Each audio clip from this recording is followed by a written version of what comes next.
Yuk kembali lagi di channel MV Official. Halo guys, apa kabar kalian? Mimin harap kalian bahagia selalu. Di video kali ini kita akan melanjutkan cerita Manhwa Pembela Kebijaksanaan Keadilan Chapter 65. Seperti biasa karena ini channel baru, Mimin mohon bantuan untuk tekan tombol subscribe, like, dan nyalakan juga loncengnya. Dan untuk kalian yang masih baru jangan lupa untuk menonton di chapter sebelumnya agar ceritanya nyambung. Link videonya sudah Mimin cantumkan di deskripsi video ini. Cerita dimulai.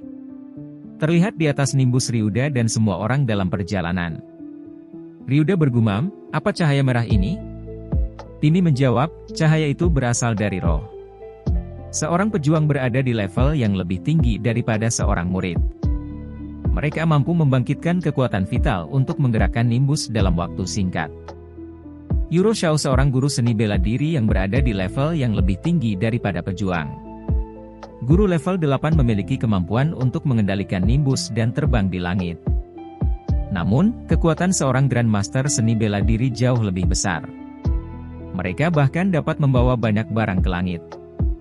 Perhatian tertuju pada Yuro Shao yang dapat memancarkan cahaya merah. Ini menunjukkan bahwa dia telah menguasai nimbus dengan atribut api. Jelas Pimi. Ketika kita mencapai tujuan, rencananya adalah menggunakan array pertama untuk melakukan serangan. Sementara itu, Junyi Liu akan membawa mereka lebih dalam ke dalam hutan binatang dan menggunakan segala cara untuk memasukkan bayi binatang es ke dalam array. Jelas Yuro Shao. Sebagai apresiasi, Yuro Shao memberikan 150 koin seni bela diri kepada mereka. Ryuda senyum tipis menerima koin bela diri sambil bergumam uang datang dan pergi dengan cepat. Kemudian Ryuda memasukkan koin bela diri ke cincin penyimpanannya. Terlihat pandangan semua orang tertuju kepada Ryuda. Seseorang berbisik sepertinya itu adalah cincin penyimpanan. Orang itu benar-benar kaya. Namun, ada rencana jahat untuk menghabisinya setelah tugas selesai. Gumam Yuro Shao, orang-orang ini benar-benar bodoh. Meskipun nyawa mereka terancam, mereka enggan melepaskan koin-koin mereka. Mereka bahkan mempertimbangkan untuk saling membunuh dan membagi rampasan. Muridnya menanggapi, kehidupan mereka semakin terancam saat panah binatang es menghampiri. Meskipun mereka berhasil menangkap bayi binatang, guru tidak akan membiarkan mereka pergi dengan koin-koin itu. Nasib mereka sudah ditentukan sejak awal menerima misi ini. Ryuda bertanya, Timi situasinya mulai tidak beres. Ada kemungkinan mereka akan menyerang terlebih dahulu. Timi menjawab, mereka ingin mendapatkan koin-koin dan melarikan diri dari hutan. Tetapi, mereka tidak menyadari bahwa mereka telah diberi tanda nimbus oleh Yafu Shao. Pada akhirnya, mereka akan ditemukan, dan Shao akan membunuh semua peserta. Shao juga akan membunuhku. Pertanyaannya, apa yang harus kulakukan selanjutnya? Ungkap Ryuda. Timi menjawab, apakah harus kabur? Tapi Shao pasti memiliki banyak barang berharga. Yang perlu kita lakukan adalah menggunakan binatang es untuk membunuh semua orang. Aku tidak akan merekomendasikan kita untuk mengambil misi ini tanpa alasan yang kuat. Jelas Pimi. Ryuda terkejut, bunuh semua orang? Pimi menjawab, ya, karena Shao dan mereka ingin membunuhmu, maka bunuh mereka semua. Setiap bulan, binatang induk meninggalkan sarangnya untuk berlatih di gua es. Shao berencana memanfaatkan kesempatan ini untuk menangkap bayi binatang es.